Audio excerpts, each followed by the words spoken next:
కానీ ఎండల తీవ్రత చూసుకున్నట్లయితే చాలా ఎక్కువగా కనిపిస్తా ఉన్నాయి. 10-11 అసలు బయటికి రావాలంటేనే ప్రజలంతా కూడా బెంబేలెత్తిపోతున్నారు. 45 డిగ్రీల పైన నమోదవుతున్న పరిస్థితులు. ప్రస్తుతం మనం విజయవాడలో పిడబ్ల్యూ గ్రౌండ్ వద్ద ఉన్నాము. విజయవాడలో చూసుకున్నట్లయితే ఉష్ణోగ్రతలు అనేది 45 డిగ్రీల పైన నమోదవుతున్న పరిస్థితులు. సో ఈ నేపథ్యంలో ఇక్కడ ఉన్నటువంటి యంత్రాంగం అంతా కూడా ఒక వినూత్నమైనటువంటి ఆలోచన చేయడం జరిగింది. ట్రాఫిక్ సిగ్నల్స్ వద్ద మనం చూసినట్లయితే చలువ పందిర్లను ఏర్పాటు చేశారు. గతంలో ఎన్నడూ లేని విధంగా చూడొచ్చు. ఇక్కడ ట్రాఫిక్ లో ఆగే వాళ్ళ కోసము ఇబ్బంది లేకోకుండా సిగ్నల్స్ దాదాపు కూడా ఒక 1 మినిట్ పైనే ఉంటుంది కాబట్టి వెయిట్ చేయాల్సి ఉంటుంది. 1 మినిట్ 1.5 మినిట్. సో ఈ లోపు ఎక్కడ కూడా ఇబ్బందులు పడకుండా ఉండేందుకు అయితే ఇక్కడ చూడొచ్చు చల్వ పందిర్లు అనేది సిగ్నల్స్ దగ్గర, అన్ని సిగ్నల్స్ దగ్గర కూడా విజయవాడ వ్యాప్తంగా కూడా ఏర్పాటు చేసిన పరిస్థితులు మనం చూస్తున్నాము. చూడొచ్చు. పెద్దగా చెప్పండి, ఇలా పైన ఇట్లా వేయటం వల్ల ఎలా అనిపిస్తుంది? కొంచెం చల్లగా అనిపిస్తుంది అట్లా. Okay, operating by the government and we are feeling very cool.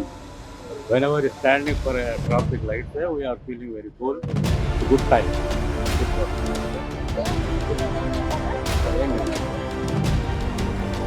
చాలా మంచి ఆలోచన అని చెప్తూ ఉన్నారు ప్రయాణికులంతా కూడా. మరి కొంతమంది మాట్లాడడం చెప్పండి. సమ్మర్ లో ఇట్లా ట్రాఫిక్ సిగ్నల్స్ దగ్గర ఇలా వేయటం ఎలా అనిపిస్తుంది? కొంచెం కూల్ గా ఉంది, బాగుంది, బాగా చక్కగా ఉంది.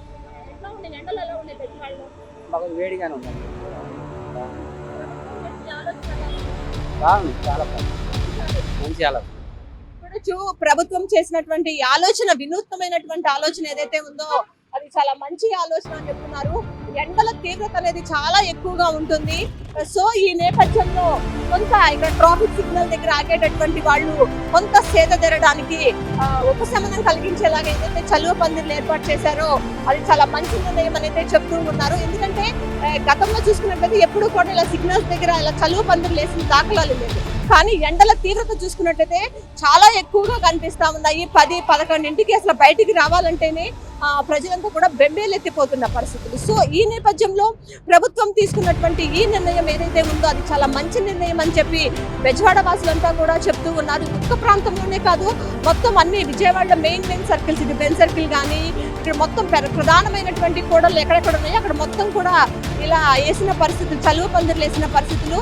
దీనిపైన ప్రజలంతా కూడా హర్షం వ్యక్తం చేస్తున్నారు. ప్రభుత్వం తీసుకున్నటువంటి నిర్ణయం చాలా మంచి నిర్ణయం, చాలా బాగుంది, మేము చల్లదనంగా ఫీల్ అవుతున్నాము ఈ ట్రాఫిక్ సిగ్నల్స్ దగ్గర ఆగినప్పుడు అని చెప్పైతే ప్రయాణికులంతా కూడా చెప్తూ ఉన్న పరిస్థితి ఇక్కడ కనిపిస్తా ఉంది. ఇది పరిస్థితి. కెమెరా పర్సన్ వెంకట్తో లక్ష్మి, రియల్ టీవీ తెలుగు, విజయవాడ.